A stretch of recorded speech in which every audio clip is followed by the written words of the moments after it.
Imagine a lone destroyer, a mere speck on the vast Pacific Ocean, charging headlong into the jaws of a colossal Japanese fleet. The time a DD fought 5 battleships alone, how it changed history. On the morning of October 25, 1944, off the coast of Samar Island in the Philippine Sea, the United States Navy's Task Unit April 3, 77, known as Taffy 3, found itself in the path of Vice Admiral Takeo Kurita's formidable center force. This Japanese armada, part of the Imperial Japanese Navy's desperate Shogo plan to disrupt the Allied invasion of Leyte, included the super battleship Yamato, battleships Nagato, Kongo, and Haruna, 4 behemoths of steel and firepower, along with 6 heavy cruisers, 2 light cruisers, and 11 destroyers. Against this overwhelming might stood 6 small escort carriers, 3 destroyers, and 4 destroyer escorts.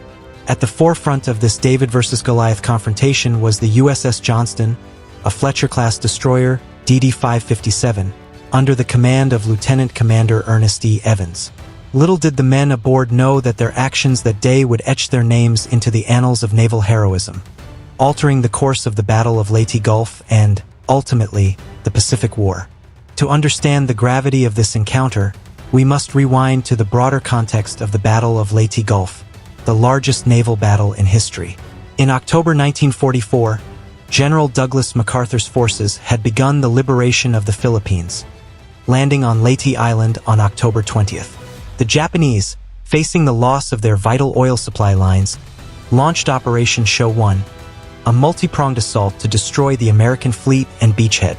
Kurita's center force, having survived the harrowing passage through the Sibian Sea on October 24th, where it lost the super battleship Musashi to relentless air attacks from Admiral William Bull Halsey's Third Fleet, pressed on through the San Bernardino Strait under the cover of darkness.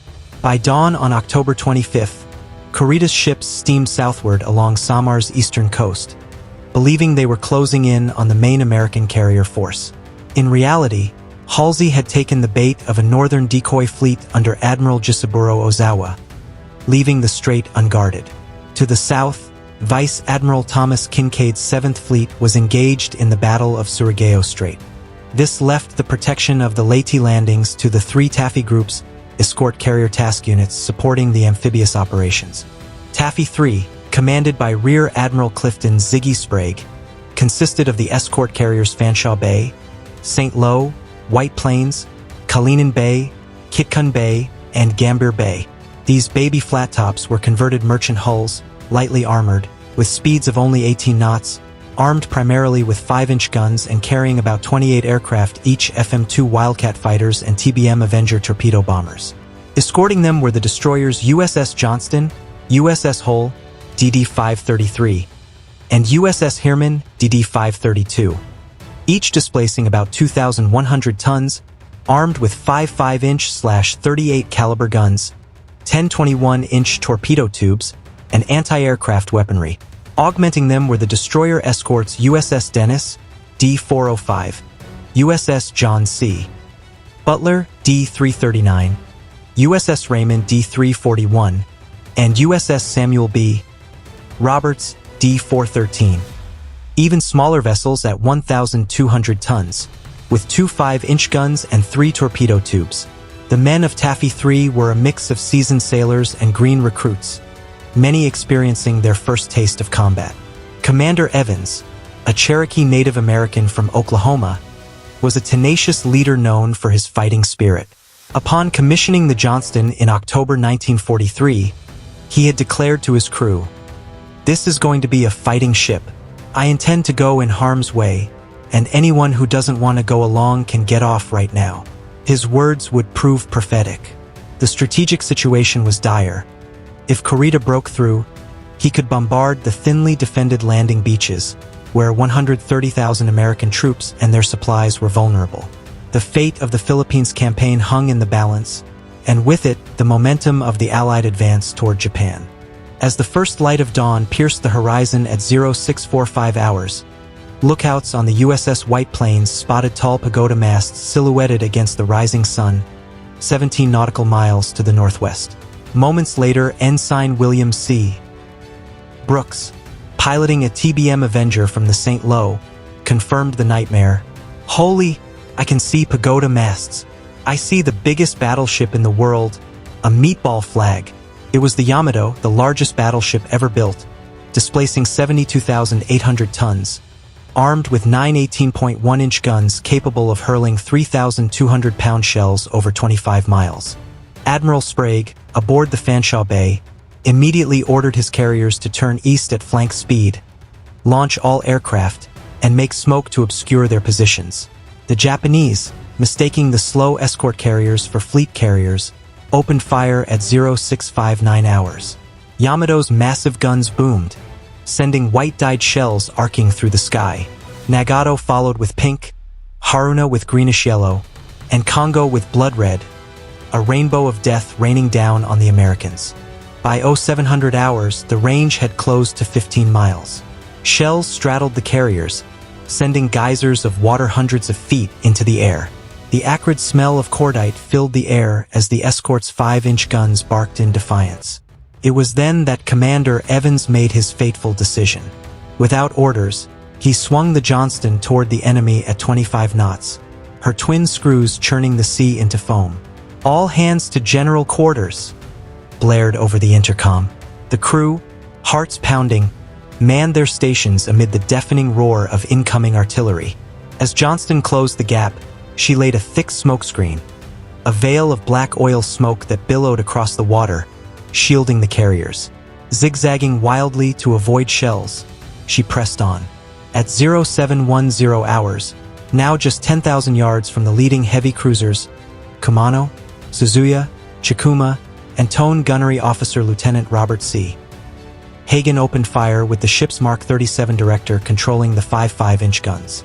Salvo after salvo slammed into Kumano, the flagship of Cruiser Division 7 under Rear Admiral Kazutaka Shiraishi.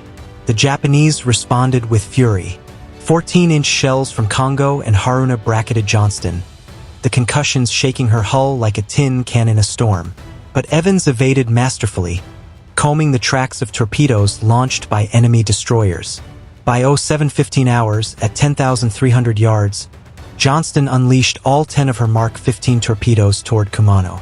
The fish streaked through the water, their wakes visible in the choppy seas. One struck home, blowing off Kumano's bow in a massive explosion of flame and debris. The cruiser, now crippled, could only make 12 knots in reverse, her forward turrets silenced. Cheers erupted on Johnston's bridge, but the danger was far from over. Retreating into the smokescreen, she took her first hits, 3 14-inch shells from Kongo at 0720 hours, piercing her deck and exploding in the engine room. Steam lines ruptured, scalding sailors in the stifling heat below decks. Power flickered, speed dropped to 17 knots. Then 3 more 6-inch shells from a cruiser slammed into her, wrecking the aft fire room and knocking out the after gyro and radar. Fear gripped the men as damage control parties raced to stem the flooding. The bitter taste of salt water mixed with the metallic tang of blood. Yet, Evans remained calm, conning the ship from the fantail with a megaphone, his uniform torn, arm wounded. By 0730 hours, the mighty Yamato herself targeted Johnston. 2 18.1-inch shells struck, one amidships, the other aft, shredding machinery and starting fires that licked at ammunition lockers. Little did they know, the other escorts were joining the fray. USS Hull, under Commander Leon S. Kintberger, charged next, firing torpedoes at Kongo from 9,000 yards. She scored hits but was pummeled by 14-inch shells, her bridge demolished, steering lost. USS Hirman followed, dodging between the battleships, launching torpedoes that forced Yamato to turn away for 10 precious minutes. Meanwhile, the air swarmed with American planes. Wildcats strafed enemy decks with .50 caliber machine guns, while Avengers dropped 500-pound bombs and torpedoes. The sky filled with the whine of engines and the crack of anti-aircraft fire. By 0800 hours, the range had closed to a deadly 7,000 yards. Heavy cruiser Chokai took a bomb hit, her torpedoes detonating in a cataclysmic blast. For 3 brutal hours, the battle raged. Shells whistled overhead, the sea boiled with explosions. Just 200 yards away at times, enemy destroyers loomed, their guns blazing. The human cost mounted. On Johnston, wounded sailors lay on the deck, their groans lost in the cacophony. The tropical heat intensified the ordeal, sweat mixing with blood on oil-slicked decks. As the clock ticked toward 0900, the situation grew desperate. Gambier Bay, straddled by Yamato's shells, caught fire, her hangar deck erupting in flames.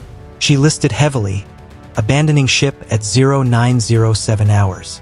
The impossible odds seemed insurmountable, one small destroyer against the might of the Imperial Navy. By 0830 hours, everything seemed lost. The USS Johnston, battered and bleeding, limped through the smoke-shrouded seas, her speed reduced to a crawl, only 3 guns operational.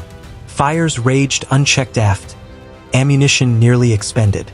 The crew, exhausted and terrified, fought on with sheer determination against impossible odds.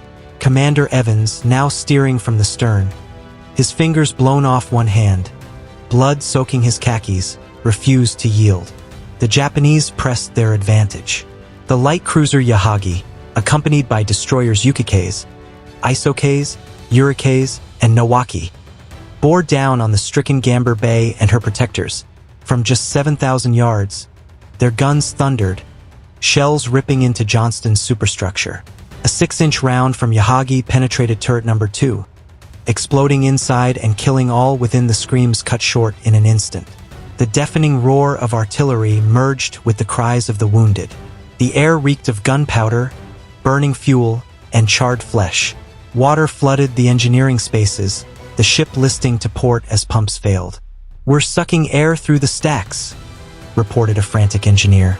Evans ordered counterflooding, but it was a temporary reprieve. Hull 2 was doomed, hit over 40 times, her engines dead. She drifted helplessly as Congo's 14-inch guns finished her off at 0855 hours. 253 men perished with her, many trapped below as she rolled over and sank in minutes. Samuel B. Roberts, the Sammy B., a plucky destroyer escort, charged valiantly into the maelstrom. Her 2 5-inch guns blazed at Chokai from 4,000 yards point-blank range for naval combat. She scored hits, igniting torpedoes on the cruiser, but paid dearly. Congo-S shells tore her apart. She sank at 0920 with 90 souls lost. Heermann, dodging torpedoes and shells in a miraculous display of seamanship, took hits but survived. The carriers fared worse. Kalinin Bay absorbed 15 hits, her flight deck holed. White planes shook from near misses that buckled her hull. Kikun Bay evaded but lost aircraft. In the skies, the desperate air battle continued. American pilots, low on fuel and ammo, made dummy runs to distract the enemy, some crashing into Japanese ships in suicidal dives. The weight of command decisions pressed on Sprague: order a retreat or fight to the last. The human cost was staggering, men blown apart by shrapnel, drowned in oily waters, shark attacks claiming the floating wounded. At 0945 hours, with Johnston dead in the water, her last gun silent, Evans gave the order, "Abandon ship." The men jumped into the shark-infested seas, clinging to rafts and debris amid the floating dead. The crisis peaked as Yahagi's group circled, their guns trained on the survivors. Against all hope, the Japanese saluted and withdrew, honoring the bravery they had witnessed. The impossible situation enveloped the remnants of Taffy 3, carriers burning, escorts sunk, the Japanese seemingly victorious. What happened next would become legendary. In that moment of utter despair, the tide began to turn through a combination of heroic sacrifice, tactical brilliance, and unforeseen fortune. As Johnston sank slowly at 1010 hours, her bow rising defiantly before plunging beneath the waves, the cumulative damage inflicted by Taffy 3 started to tell. The air attacks, though from lightly armed planes, proved devastating. Avengers from Kikun Bay and Kalinin Bay torpedoed the heavy cruiser Chikuma at 0935 hours, crippling her engines. She wallowed, taking on water, and sank later with heavy loss of life. Suzuya, hit by a bomb that detonated her own torpedoes, exploded in a fireball, claiming 247 crewmen. More crucially, the destroyer charges had disrupted Kurita's formation. Hirman's torpedoes forced Yamato and Nagato to evade north for 10 minutes, away from the carriers. This bought precious time. Johnston's earlier torpedo hit on Kumano not only removed her from the fight but sowed confusion in the cruiser line. By 09:20 hours, Kurita, believing he had sunk multiple fleet carriers and facing reports of approaching American reinforcements, though none were coming, ordered a general withdrawal northward. His general attack order earlier had already scattered his ships, preventing coordinated fire. The smokescreens, rain squalls, and relentless air harassment created the illusion of a larger force. The triumph of the human spirit shone through individual acts. On Johnston, gunner's mate Paul H. Carr manned his aft 5-inch gun until the end, firing 325 rounds before a shell exploded in the breach, mortally wounding him. He died clutching the last shell, begging for help to fire it. Such determination echoed across Taffy 3. Aircraft from Taffy 2 and Taffy 1 joined, bombing and strafing the retreating Japanese. Cho Kai, already damaged by Roberts, took a bomb in her engine room and was scuttled. The turning point crystallized. Against impossible odds, the small ships and their crews had bluffed a superior enemy into retreat, saving the Leyte beachhead. Pause. The battle off Samar ended with Kurita's force limping away through San Bernardino Strait, harried by air attacks that sank more ships. American losses were heavy.